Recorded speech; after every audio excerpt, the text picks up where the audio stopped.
السلام علیکم مرګرو پروګرام دی ستاسو خپل غزلزار او په غزلزار کې ستاسو خپل مرګره رور غازی نادان یم در سره په دغه امید په دغه تمه په دغه هیله چې ټول به جوړ یې خوشحاله به یې او د زړه معنی به مو آبادي وي الله دې وکړي چې زما کم خیال فکر دی سوچ دی ستاسو په اړه دغسې ټیک وي ملګرو تیرای پایان علاقه ده او په تیرای پایان کې زمونږ یو ډېر خوږ مشر چې یو ډېر ښه هایکو لیکي یو ډېر ښه شعر لیکي خو هر څومره که دی ښه شعر لیکي هر څومره که دوی ښه هایکو لیکي بیا هم زمونږ د ولس او زمونږ د فنکار نه به ډډه دی دې سره به نن خبرې کوو ژوند به پوښتو او خوږې خوږې هایکوګانې به تېورو ewaz خان غالب صاحب موږ سره دی د ټول نه مخکې خو ورته په خپل پروګرام کې هرکلی او سلامونه ویم ډېر مننه وعلیکم السلام ewaz خان غالب صاحب بلا خلک تاسو ویني دا راته ووایي چې د خپلې شاعرۍ آغاز مو د کله نه کړی زه خو بسم الله الرحمن الرحیم زما نوم ewaz خان دی کلمې نوم مې غالب دی او د پلار نوم مې وارث خان دی زه کوزي تر اوسېدونکی ما تیرای پایان ما په خپل کلي کې پنځم تعلیم پاس کو په 1988 کې او بیا په 1981 کې ګورنمنټ هایر سیکنډري سکول نمبر 1 ته لاړم او په 1988 کې تنما لسم ترسره کړو د هغې نه بعد ما ټولې د ژوند مرحلې چې بیا تقریبا 40 سپرلي ماري تر اوبو په کلي کې تېر کړ دا د الله پاک ډېر اسان او ما د شاعرۍ آغاز چې دی نو دا د خدای به نه خطا کړي چې 1992 نه شروع کړی دی جی دا راته ووایي چې تر دې دمه نو د پښتو په ادب کې په څه کې ډېر کار کړی دی او د خوښې صنف مو چې کم دی څه دی ما خو زیات کار په غزل کې کړی دی چې ماشاءالله چینین یو شپږ سبه خو ما سره غزلې وي داسې ما سره آزاد نظمونه دي داسې منقبتې دي او رباعیانې دي او چاربیتې دي مثنویانې دي او افسانې هم راسره شته دي او بیا د دې سره سره هایکو هم لیکم تاسو خو بلا کار کړی دی خو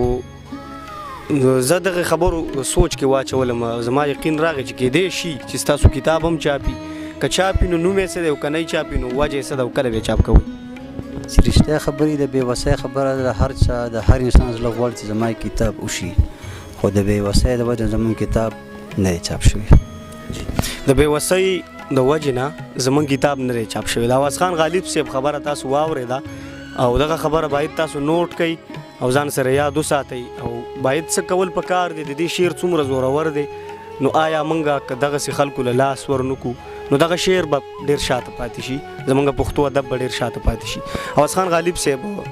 دا راته ووایي چې کم تنظیم سره ستاسو سره تعلق شته او که نه زه خو خپل ځانې دي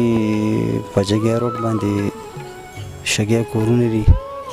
او دې کې پښتو ادبي ټولنه کېږي ستوري ادبي ټولنه د هغې مشر چې دی صدر نوید تراب دی دې سره بلکل دې کې موږ یو خاص رکن حیثیت لرو او په دې کې موږ کار کوو ewaz خان غالب صاحب خبرې خو ډېرې وشوې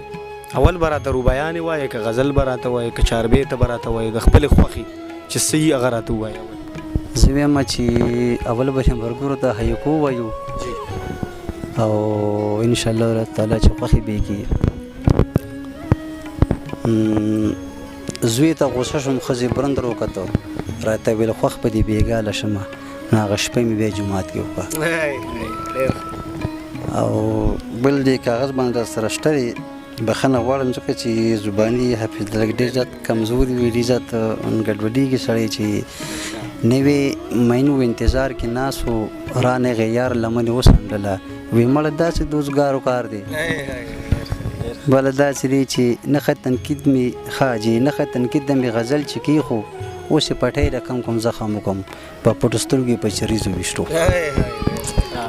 او ورته مې وویل یوه خوله خو راکړه راته غوسه شو ویل څه دې وویل مې ویل هېڅ ناسې خوله هم خطا شوه او راته ویل مینه بې پیسو نه کېږي ما ویل څه وکړم چې پیسې نه لرم راځه ویزه چېرته کې ګړې سره او بله هایکو داسې راځي چې نن سبا څه به چاته ورور ووایي مونږ چې کله چاته ورور ویلې د خدای نظر شم هغه خور وخیږي عوض خان غالب صاحب غزل که درته یاد وي نو راسره شریک کړي. ماشاءالله ماته ډېر یاد دي.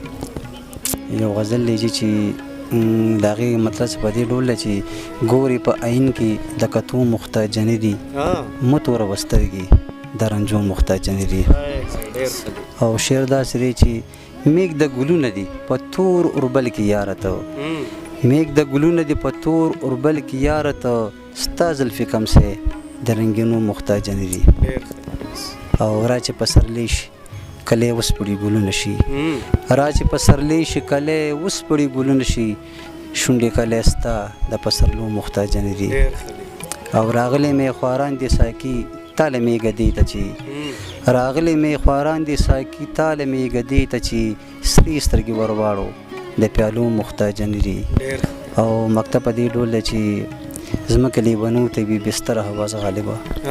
زمکه لیونو ته وي بستر حواس غالبه ځکه مین زړونه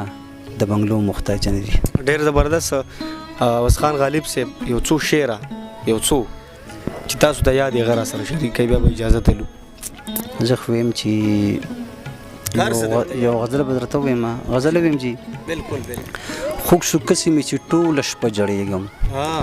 خوږ شو کسې مې چې ټوله شپه جړېږم شم مهې جوړ په تالاب د اوښکو اوسېږم او چې دیدار لر ورځمه په دار خیجم چې دیدار لر ورځمه په دار خیجم چې مزل کم د مقتل په ځای ودرېږم او چې دیدار لر ورځمه په دار خیجم چې مزل کم د مقتل په ځای ودرېږم. او دا لږ نه خطا کېږي بخښنه غواړم ته زما د زړه نه شپول د سپوږمۍ ته وي ته زما د زړه نه شپول د سپوږمۍ ته وي کاش چې زه غالب به هم درته یادېږم. ډېر زبردست غالب صاحب ستاسو ډېره زیاته مننه چې خپل قیمتي وخت مو راکو. په اخیره کې